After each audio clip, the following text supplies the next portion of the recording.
श्री कृष्ण के जन्मोत्सव पर हम भाव योगी संत के चरणों में बैठकर सत्संग कर रहे हैं। श्री कृष्ण जन्माष्टमी की आप सभी को हृदय से शुभकामना, बधाई।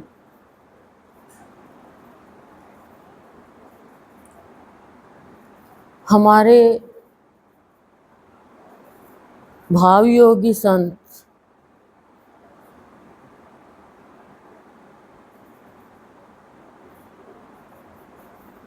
और मैं तो ये कहूँगी मेरे भाव योगी संत ने, मेरे इष्ट ने अपने समीप बुला कर के, अपने पास बैठा कर के विश्वास दिलाते हैं, दिलाया है, आश्वासन देते हैं, आभास कराते हैं कि जो भी मेरे समीप आया है, मेरे लिए आया है, मेरे भाव की प्यास लेकर आया है,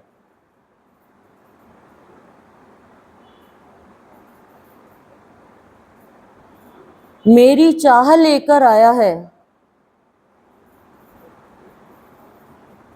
उसके जितनी भी समस्या है, दर्द है, परेशानियां हैं, उनको मैं रद्द कर देता हूँ, खत्म कर देता हूँ, रहने नहीं देता हूँ। पर किनका, जिसने सबसे पहले समर्पण का भाव प्राप्त किया है, आदर के साथ में सद्गुरु के चरणों में जो भी मिला है दान कर दिया, भेंट कर दिया, मेरा कुछ नहीं है। भावयोगी संत कहते हैं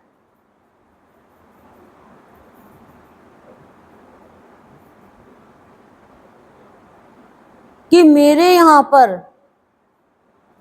पद और कद, रूप और वर्ण का विशेष स्थान नहीं है कि ये तो इसका बड़ा कद है, इसका छोटा है, मैं इसके साथ कैसे जाऊं, इसके साथ कैसे बैठूं। यहाँ तो भाव का, संत कहते हैं मेरे पास तो भाव का स्थान विशेष है और जो बिरला ही प्राप्त करता है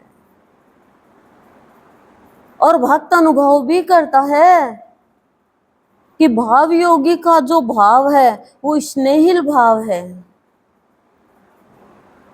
और ये स्नेहिल भाव जब एक बार आ जाता है भक्त के हृदय में, फिर वो छोड़ना भी चाहता है तो छोड़ नहीं सकता, छोड़ नहीं सकता हो। कहते हैं भावयोगी संत कि एक अकेला प्राणी हर कार्य में, हर भाव में थकान अनुभव करके मजबूर हो जाएगा। इसलिए समझना चाहिए क्या कि 2 का 7, 3 का ज्ञान, 4 का अर्थ, 5 का रूप समझ ले तो उसे जो लाखों की संपत्ति बंद पड़ी है वो खुल जाती है। अंदर में भंडार भरा है संपत्ति का, खुल जाता है वो। लेकिन विवेचन जो किया जाता है उसका मनन करे, एकाग्र होकर मनन करे तो जो भी हमारे अंदर में मनोकामना पूर्ण होने के लिए अनिश्चितता है उसको भाव योगी संत निश्चिंतता में बदल देते हैं। और खुशियों का निर्माण, प्यार का निर्माण, भाव का निर्माण, भक्ति का निर्माण, श्रद्धा विश्वास का निर्माण कर देते हैं। जैसे इमारत का निर्माण होता है वैसे ही। तभी तो भाव योगी का भक्त खुशियों से किसी का निर्माण कर पाता है। दुख देना तो बाएं हाथ का काम है, लेकिन किसी को खुशी देना दिल का काम है।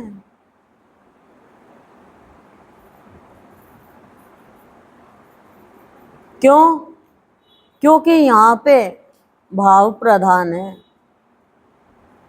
सुदामा का भाव देखा था भगवान कृष्ण ने, पद नहीं देखा, कद नहीं देखा। लोगों ने देख के हंसी उड़ाई, नतमस्तक हो गए।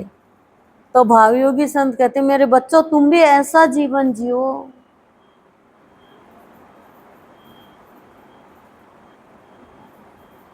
जब निर्माण होगा खुशियों से तो भावयोगी संत आशीर्वाद देते हैं कि जा बच्चे तू भी खुशियों से निर्माण कर, जो तेरे पास आए खुशी दे।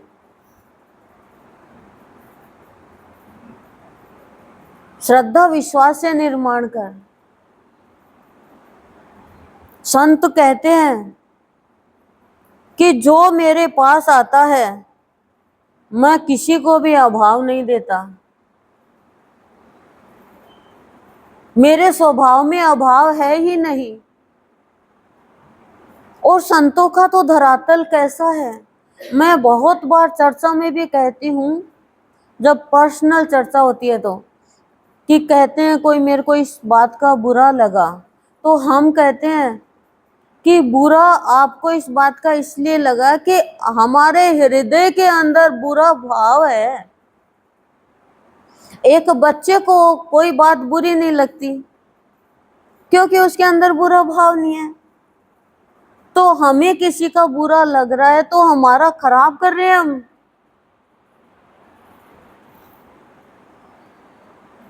इसलिए भगवान से प्रार्थना करो। आज कृष्ण भगवान को बुरा लगा क्या? शिशुपाल ने कितनी गालियां निकाली, कितने कितने अपशब्द कहे सब ने, जो भगवान को जान नहीं पाए। लेकिन जिन्होंने भगवान को जान लिया उनका तो निर्माण हो गया, अमरता की ओर चले गए वो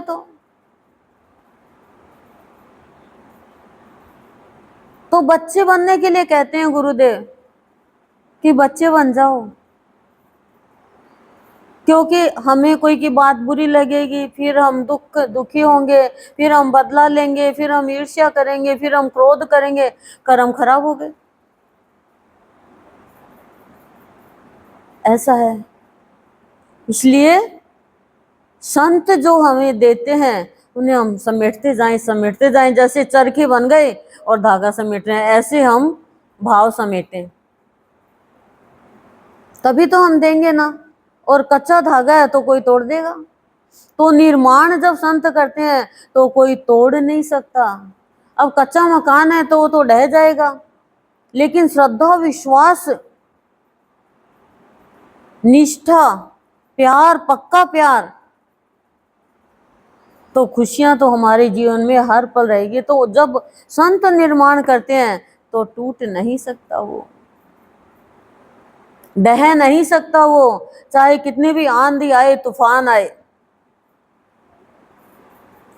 फिर वो सबको प्रसन्नता का भाव देता है, संत के जैसे प्रफुल्लित करता है, हर्षिता का भाव प्रदान करता है। पर पहले खुद खुश रहे, और खुश रहने के लिए बस हमारे विचार मजबूत हो।